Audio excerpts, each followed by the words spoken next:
I'm Brian Lahiff. I'm a director with Garland. We're primarily a civil and structural consultancy firm. We also offer services in PSTP and a science certifier. We've been around a while. We're nearly 90 years in operation. So there was very little current technology back when we started 90 years ago. And we've gone through a number of changes. And one of those changes was a rebrand and a refresh of the company in 2013. And during that process, what we were forced or maybe made to think about was who are we, what are we, and what did we do, and why were we different? And what we tried to do was embrace that in what we now call the Garland way. What are our values? What are the things that haven't changed over when we rebranded the 75 years? And what do we want to make sure doesn't change for our next 75 or next 90 years? And technology isn't one of them, because it's constantly changing. But one of the big constants that's always been there is people. We can't do our business without people. We might be able to do different things with people. People might be doing different things. People are doing very different things than they were 90 years ago. But we can't do our business without people. As I said, we've been around 90 years. There's been a lot of changes. My grey hair probably gives my age away, but I've seen a lot. I also grew up in a house with an architect who had a drawing board, and I was assigned scraping with blades out of pen. My mom was proficient on a typewriter. So there's been a lot of technology going through our house when I was growing up. And in my 20 years in practice, I've seen an awful lot of change in our office. The office I walked into when I started first as a student is a completely different looking office than what it was before, and is now, and tomorrow and today. And it's going to be a very different office in 20 years' time. But what hasn't changed again is the people that are in it. And we've tended to embrace technology. We've tended to try and go with the flow and figure out the technology, tried to lead, tried to be the first at it. That's really a willingness to make mistakes and to try and put ourselves out there, not knowing everything. And I probably should have warned you, this presentation probably ends up asking way more questions than it does give answers. So again, you're going to have to bear with me on that. But we have embraced technology. Are we there with AI? No, we're not. We're trying to do better with information management, with BIM and with other technology, and seeing where this can all bring us and what our next 20, 30 and 90 years looks like. So with recent technologies, we've delivered large-scale projects, a MISA building in St. James's Hospital with the BAM, as a design and build with BAM, 1BQ inside Limerick City Centre. Again, a lot of technology involved. Midland are here with us today and are presenting later on. We're a big part of delivering on that project too. There was a lot of technology applied, and it was applied by people, but we used the tools and technologies that were available to us, and they were used for different purposes and for different things. Were any of these projects perfect? They absolutely weren't. Have we learned loads? We absolutely have, and we will continue to learn a lot. On the kind of more infrastructure side, we've done jobs and the size of jobs and scale of jobs that we may not have been doing in the past. This was a 320 hectare site in Saudi Arabia where we had to do the detailed design of all the infrastructure for. And similarly, we've just finished a job in Azerbaijan, again, a similar free zone type project. It was the delivery of a 54 hectare site of all infrastructure, roads, headquarters, toll bridges. Again, a lot of technology was applied by us to get that job delivered. And there are things that we're doing for that project that we would never have dreamt were possible 25, 30, 40 years ago. But we also delivered very similar projects without technology. This is Tala Hospital in Dublin. There's directors that are in the firm that were involved in delivering that project. We did it a different way. We did it slightly different, but it delivered more or less the same results. We're still building hospitals today. They look different, they might be slightly different, but at the heart of it, they're still structures. They have to stand up and they have to be capable to do what needs to be doing with them.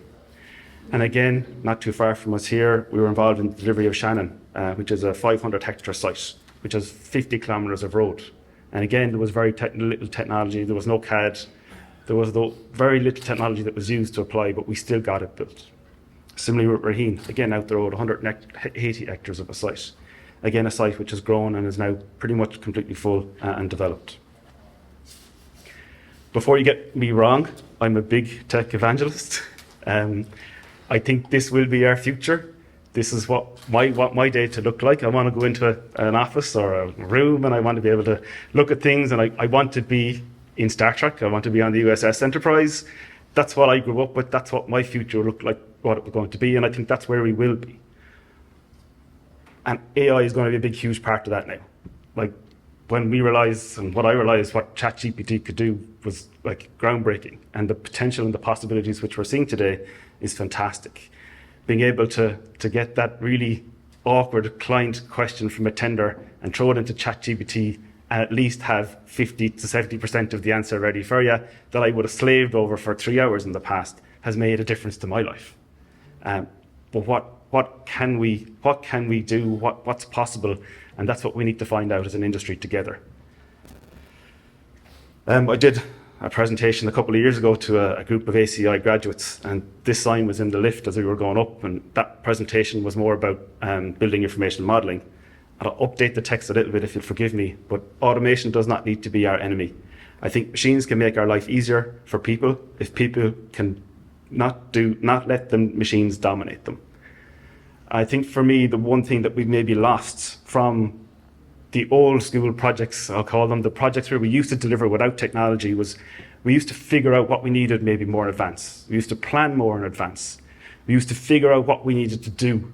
We needed to figure out a way to get from A to B. Whereas maybe now it's too easy just to dive right in and let the technology take over. And we're actually spending more time and more effort and more fee, which is in short supply these days, trying to deliver the same projects, but we're reinventing the wheel doing it just because we have the technology available to us. Like most companies, the garden way for us is to do an annual review with our personnel. One of the questions we ask is, what interests you the least? One of the lessons I learned the hard way growing up in an industry or in an office in a practice was, I really can't make people do something they don't want to do. I'm losing if I'm making people do things that they don't want. If they don't like it, they're not going to do it well, they're not going to be happy doing it, and I'll have a resignation letter on my desk in a couple of months' time. I learned that possibly the hard way. I've gone through a couple of people with that, and I've really learned that lesson. So we ask that question of our people when we sit down with them every year and record this. What do you dislike doing? What interests you the least? And I think that's where we need to focus our time and our attention, in what the technology can do for us and what AI can do for us. People like designing. People like to do a lot of the things that they're engineers, they're in the construction industry for a reason. They want to see stuff built. They want to be proud of what's built. They don't like doing type sheets. They don't like filing. They don't like quality assurance. They don't like all the stuff that goes with that. And maybe instead of focusing on how we can make design easier and design better for people, don't take away what they like. Solve the problems for what they don't like. And then we'll have a happier workforce and happier people. Similarly, I know one or two of you were here when I did something similar. We've done I'm on an ACI BIM committee group. And one of the things we did recently was ask a survey of member firms. And these are really good, insightful feedback from the industry. And the best way I could describe and surmise the responses we got back was just one of frustration. Just frustrated.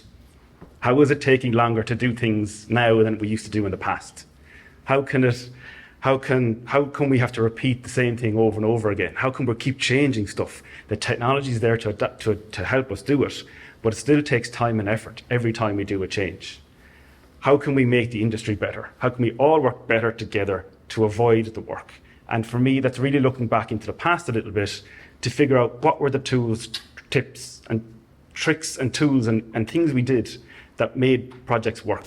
We did obviously do a cut and fill analysis for Shannon Airport, or Shannon and Shannon Development and Development to Shannon Town. We did it using different tools and different technologies. We didn't have 3D surfaces to be able to do it with. We did a lot of things by rule of thumb, but they were generally working out to be right. So for me, a lot of it is about understanding what it is we're trying to achieve and picking the right tool, picking the right process to achieve that goal or that ambition. Again, for me, like waste and the construction site, again, is a really high topic and has always been a high topic. And one of the goals of BIM in particular is to reduce the amount of waste coming in and out of a construction site gate.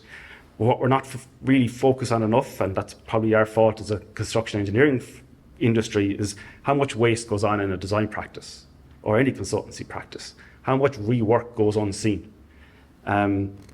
I have one example that I gave in this circumstances where we were appointed as the structural engineers on a fit-out project for a 3 or 4 floor building. So our input was quite limited. Our main purpose was to design the structural steelwork feature stairs. But for me to get through that project, there was 2 different CDEs, and there was a separate inspection platform. I had to go on training for each of the 2 CDEs, and I had training in the inspection platform. I spent more time in training than I did designing on that job, and that's not right. So again, what are we trying to do? What are we asking people to do? And how are we going to try and use this technology in an efficient way to do and deal with things that people like doing? People like being together, they like solving problems. Some of our engineers don't like being together and they prefer to be in their own dark room. That's how some of us are built and made. So we need to listen to those people and understand what it is and what job and what task we're asking them to do, what their purpose is and what their purpose for the project is. And that we come together and agree, this is the aim for the project, this is what we're going to do, this is what you're going to get. And this is not groundbreaking, it's not rocket science, it's what ISO 19650 is built on. It's coming up and agreeing at the start what it is you need to do. I'm sick of people coming to me and to my desk and saying, well, they've asked for this, this, and this. And I said, well, why do they want that? What do they need it for? And you boil it back, and actually, we just need to give them something else, an estimate of what the answer is going to be. It needs to be 70% right at this stage. It doesn't need to be 99% right. And to get the 70% accuracy took us 2 hours. To get the 99% accuracy is going to take us 4 days. We spent a lot of time investing in our infrastructure, investing in our technology, and recently we've introduced an information management system within our own practice. We're using Nuforma, and that's giving us a better way of capturing the data that we have, understanding what we have, and searching and finding what we already have. And I think that's my first step in getting AI rolled out, in that we are better able to understand what data we have, and we can know and see what we have and what we don't have. Again, we are using a cloud-based inspection system. And again, I like it because its framework is quite broad. With the broad framework comes very different ways people use it. Most complaints we'll get are about technology is the 100 email notifications, or it's too restrictive, or I can't do this and I can't do that. And that's generally not the system. That's generally how the person has set it up. And we have people in our organization who set up a very simple plan that everyone will love, or we have people who set up a really detailed plan. Sometimes the project requires a detailed plan, and sometimes it requires a simple plan. And it's up to us to decide which way we go and why we need it. So for me, a lot of what we need to think about is what our value is, what the purpose of this is, what are we trying to achieve, what problem we are trying to solve. And for me to solve the problems of the things that people don't like doing, the admin, the paperwork, get that one sorted, and don't take away what they do like doing. Thank you for that.